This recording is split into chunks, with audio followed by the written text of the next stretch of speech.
13 Reasons Why. 5 stars, 10 out of 10. Would highly recommend, will definitely watch again. Any other questions?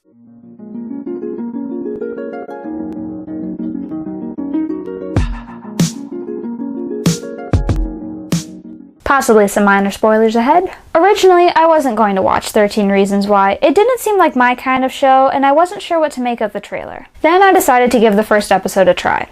5 hours later, it's 3 a.m., I'm forcing myself to go to sleep, and as soon as I wake up the next morning, I keep watching. It wasn't exactly what I thought it would be, but I really enjoyed it. I enjoyed it so much that as soon as I finished it, I started it over again because I knew I wanted to make a video about it. So without further ado, here are 13 reasons why I loved 13 Reasons Why. Number 1, the reality. They talk like teenagers. They act like teenagers. Just that whole first scene of the girls outside of her locker and taking a selfie and using the hashtag. Turning someone's life into an event. Trying to boost your popularity by using a current events hashtag, whether it's something small or local or something worldwide. This describes social media use today. I could totally believe it was 2017. Number 2, the diversity. Pretty self-explanatory. Race, sexuality, home life, economic situation, intelligence, and interests were all across the board. I was pretty pleased. Number 3, the subtlety. There were many things I noticed the second time around. Not exactly foreshadowing, but just little details. Like 2 students gone in 2 months. I didn't catch on to that, and I didn't even realize Jeff was dead until the episode when he died. Also, Clay's little bunnies? I haven't read the book, but that seems like a book Easter egg. Number 4, the foreshadowing. Starting with the second episode, there were little flashes into the future, whether something that happened way down the line or what the crux of the episode was going to be. I really enjoyed watching out for this my second time through. There were a few bits of dialogue that could be read a couple different ways, but since this video is not about conspiracy theories, I'm just going to leave that here.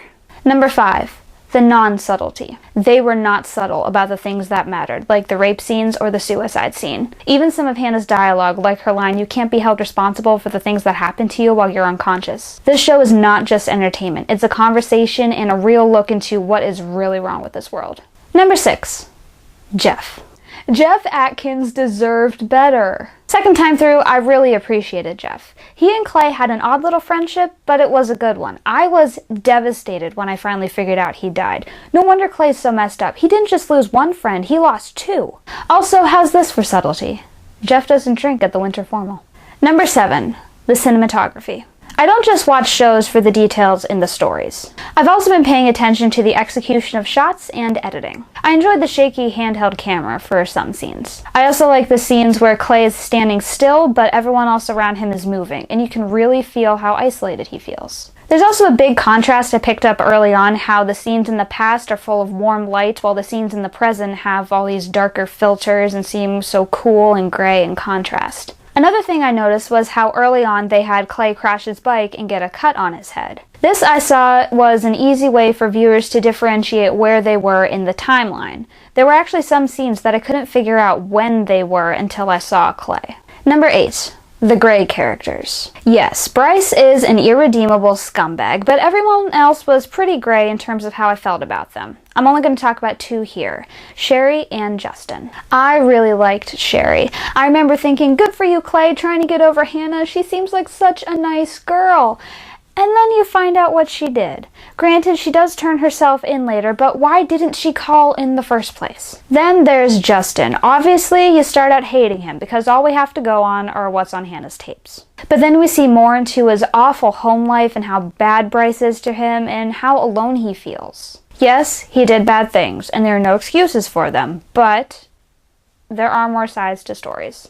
Number 9, Tony. Oh man, I love Tony. He was so funny and sarcastic, and you could really tell that he cared about Clay and Hannah and was willing to do anything to keep her secret and honor her memory. I love that moment at the end of the first episode when he just rolls up and's like, "Eisenhower Park. That means you're almost ready for side 2. I think that was then I realized that, yeah, I gotta keep watching. Number 10, Mr. Porter. He is the archetype of an adult who just doesn't get it. All through that last scene, I was internally cringing, almost feeling what Hannah was feeling as she's trying to talk to him and his phone keeps buzzing and you can tell he's not really there, and I just saw where it was all going.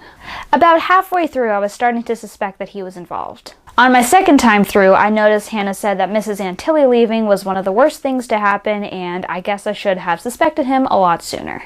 He's not my favorite character by a long shot, but definitely needed to be in the story. Number 11.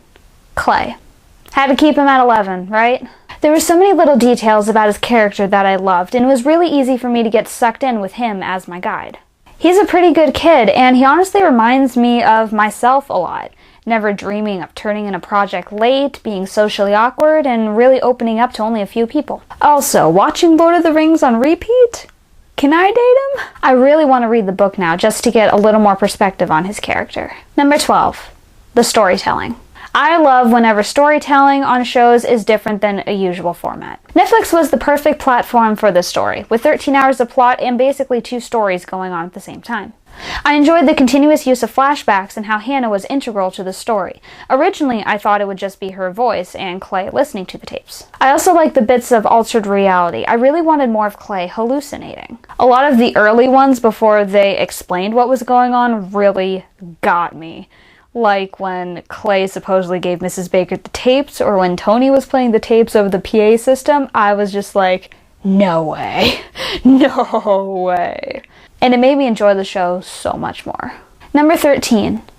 The message. I think there are 2 main messages we can take away from a show like this. The first is, you matter. Even if you feel like no one loves you or notices you, those people are there. You are making your mark on the world every single day. The second, be careful what you say and do to others. You never know if something you say or do that may seem like a small thing to you may be a big deal for someone else. Being aware of those around you and taking the time to be kind to others could really go a long way. Thanks for watching. See you next time, and remember, embrace your creative side.